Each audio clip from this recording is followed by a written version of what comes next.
nombre es María Soledad Sáez, soy de la comisión 3 de la carrera P y voy a mostrar el contorno de mi casa.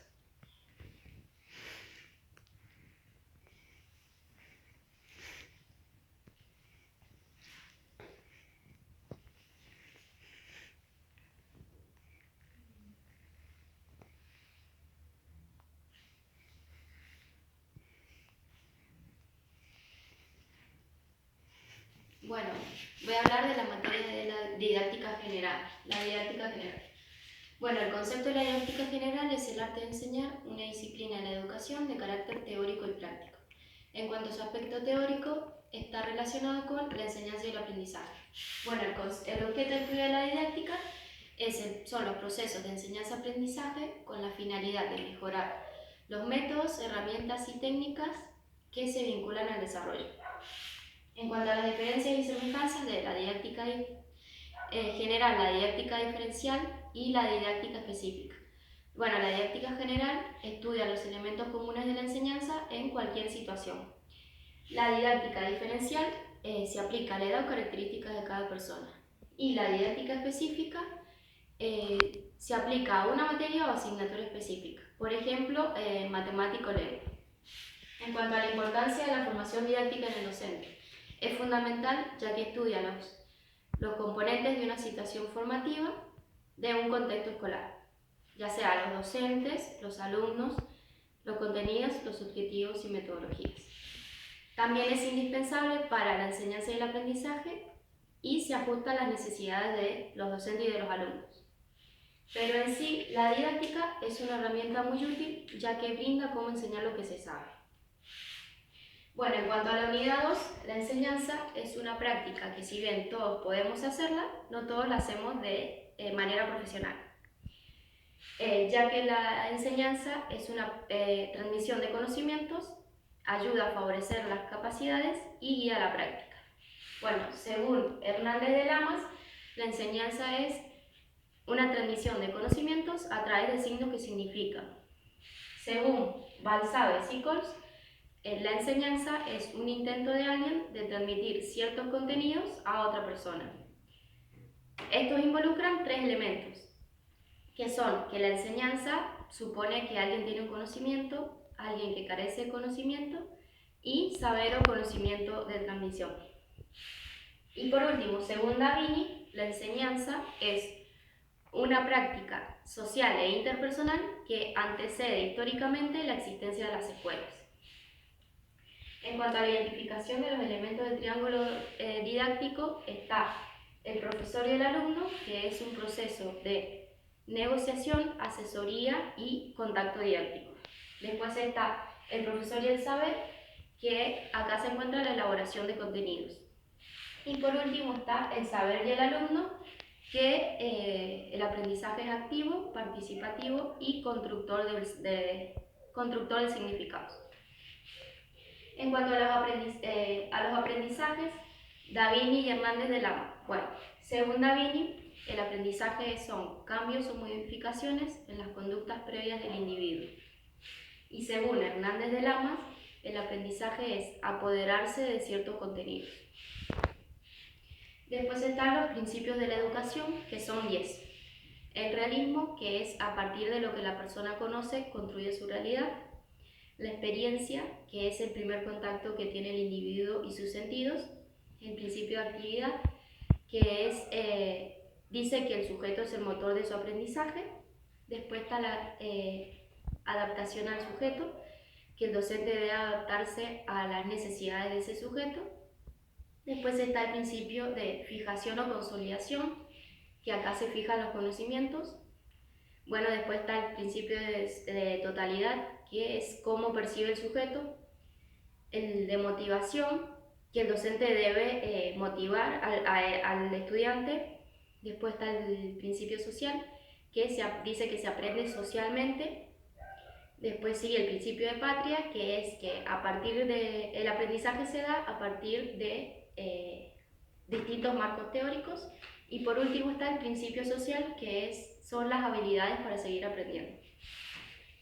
Bueno, en cuanto a la unidad 3, está el currículum, que es un plan diseñado para llevar a cabo la enseñanza. Existen dos tipos de currículum, el currículum oculto y el currículum nulo. Bueno, el currículum oculto son los conocimientos o experiencias que no se dan por planificación, y el currículum nulo son los conocimientos que la docente no ha dado anteriormente. En cuanto a la clasificación curricular, según Felipe Trillo, habla de 3 estilos de hacer escuela. Bueno, estos estilos son el estilo técnico, el estilo práctico y el estilo crítico. El estilo técnico dice que los profesores son comprometidos, pero les preocupa el cómo hacer lo que dicen. Después está el estilo práctico, que se interesan por el qué, el por qué, el para qué y el cómo, y se media el currículum en función a su labor. Y por último tenemos al crítico, que tienen conciencia de las limitaciones que impone la estructura anterior, el estilo práctico, y se ajustan, apuestan por una enseñanza de calidad sin incrementar cambios en las escuelas. Bueno, en la unidad 4 tenemos a la planificación didáctica, que es un plan general organizado para llevar a cabo un determinado objetivo. Esta se divide en 3 partes, que es la cualidad del presente, anticipación del tema y carácter de prueba. También existen 3 tipos de planificación, que son la planificación anual, que es la que organiza los contenidos para llevar a cabo todo un año escolar. Después está la planificación de un mes o 15 días de trabajo, que es la que toma como base a la planificación anual para crear secuencias. Y después está la de una clase, que tiene en cuenta los tipos de objetivos de la clase para determinar los tipos de actividades, los tipos de consignas o recursos. Después tenemos los componentes básicos de la planificación, que son 6. Los objetivos, que es a lo que se quiere llegar para que los niños alcancen. Los contenidos, que son los saberes que los niños deben aprender para llevar a cabo los objetivos propuestos. Después están las actividades, que son los saberes que los estudiantes deben aprender. Las estrategias, que son las diferentes formas de dar una clase del docente. Los elementos, los recursos, que son los que el docente utiliza para llevar a cabo el proceso de enseñanza. Y por último está la evaluación, que son los instrumentos para recolectar los datos del proceso de enseñanza-aprendizaje. Después tenemos a las capacidades del nuevo diseño curricular, que están por un lado los NAP y por otro lado el DCP.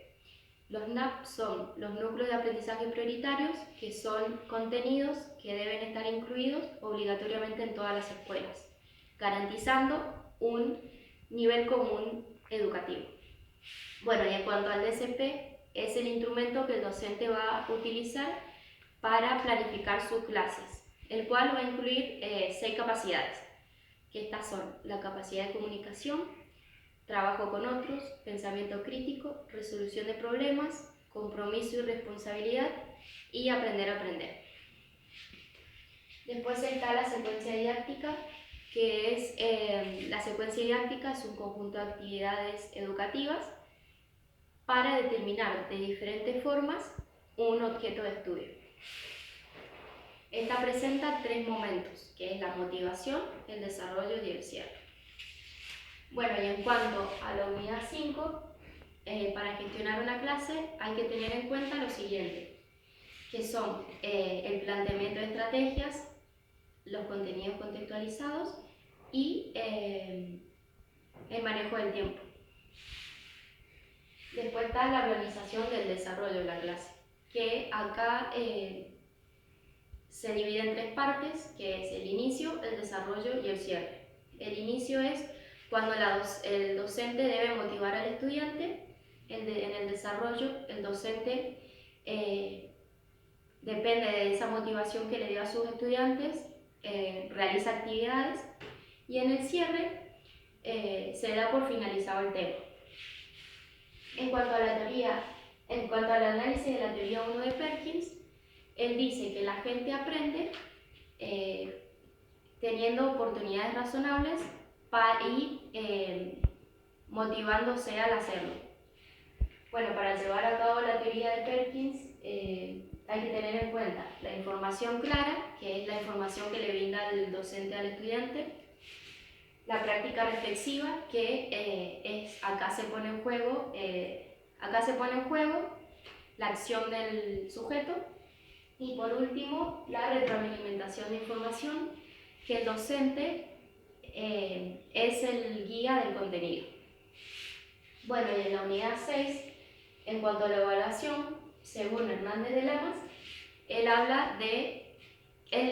dice que la evaluación es un proceso que se fija, es un proceso en el cual se fija para ver qué aprendió y qué no aprendió el alumno. Este desarrolla 3 características, que las 3 características son la fiabilidad, la confiabilidad y la validez. Bueno, según Silvina Gil, habla de 2 modelos de evaluación, que el primer modelo es medir un resultado, que acá sacan el promedio por trimestres, pero no tienen en cuenta el proceso. Y en el segundo modelo sí tiene en cuenta el proceso del estudiante, y acá el docente se pregunta cómo es que aprende el estudiante. Bueno, y en cuanto a Palamidesi, él habla de 3 tipos de evaluación, que es la evaluación áulica, la evaluación de institución y la evaluación de sistema educativo.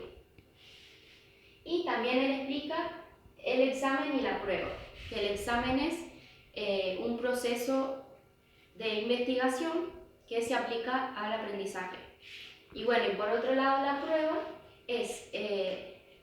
la prueba demuestra si el alumno aprendió.